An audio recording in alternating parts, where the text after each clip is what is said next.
Today's case is from 1957, and as police were about to discover, this case was about as brutal a murder as one could imagine. The killing of a defenceless 82-year-old lady sleeping in her bed. But before I share this with you, if you're a fan of true crime, mysteries and the unexplained, then don't forget to like and subscribe, as we will be posting a new story at least once a week. Let's get on with the story.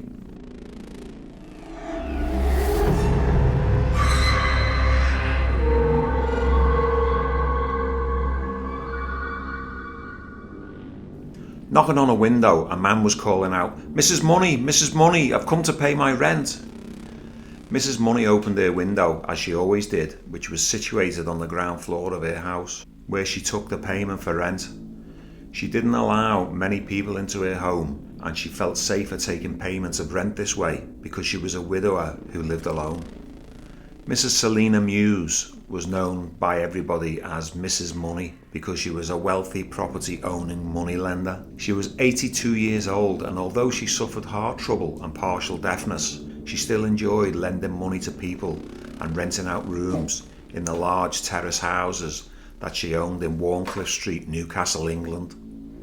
On the night of the 1st of March 1957, despite her security precautions, someone broke in and stole £50 while Miss Muse slept. The police were called, but there were no suspects and nobody was caught. On the 6th of March, 5 days after the theft, a workman who regularly repairs Mrs. Money's properties called to her home for information on what repairs she needed completing. Unfortunately, as he waited, he didn't get a response, and after a while he decided to walk over to Mary Anderson's house, who was a neighbour and lived opposite. Mrs. Anderson decided to go and check on her friend to see if anything was wrong. She knocked to find Selina's door had been forced. She could see that the place had been ransacked, and although she couldn't see Selina herself, at 8:30 a.m. she called the police straight away to report what she had found. When a police officer arrived, he searched Miss Muse's room and he found her battered to death on her bed. Her head was covered with a blood-soaked blanket. Selina's attack had been so frenzied that her face was disfigured beyond recognition. As police were making their inquiries, a 24-year-old labourer calmly walked into Newcastle's police station and confessed to the murder of Mrs. Muse. Richard Patrick Dunbar had handed himself into police within hours of Selina's brutal murder. During his confession, he admitted to detectives that he had broken into her home through a ground floor window at the back of the house. He knew that Selina kept some money under her pillow, but he said that she woke up during the burglary and that he thought she had recognised him, so he picked up a lemonade bottle which was on the table near to the bed and hit Selina on the head with it. He then took a few 10-shilling notes from under her pillow, panicked and ran home. His wife was in bed when he got home, so he just got undressed and went to bed.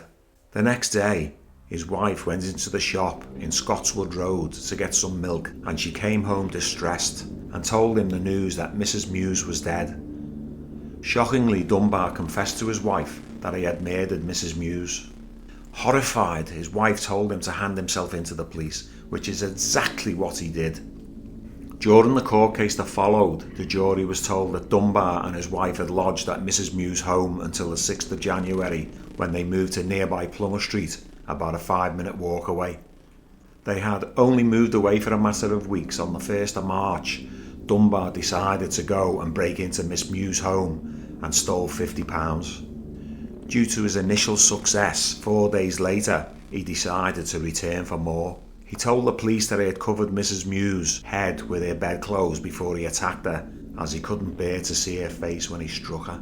Court prosecutor Mr. Geoffrey Veal said the case was as brutal a murder as one can imagine, because it is the killing of an 82-year-old lady lying defenceless in her bed. She woke up and surprised this man who had broken into her home in the middle of the night and was ransacking the house in order to steal. The court evidence of the doctor who performed the post-mortem concluded there must have been 5 or 6 separate blows. There was blood splattered on the wall, skirting board and all over the floor. Mr. Peter Stanley Price defending said that the facts of the case were not in dispute, Dunbar admitted in his own words going into the house to screw the place, and also he admitted the killing that followed. The defence was seeking a verdict of manslaughter on the grounds of diminished responsibility at the time of the crime. The prosecutor asked the senior medical officer from Durham Prison, where Dunbar was being held, "Do you think this man is a psychopath?" "No, that is not my view, but he was emotionally unstable and he is not suffering from abnormality of the mind." Dr. Horton, testifying for defence, said Dunbar was an inadequate psychopath.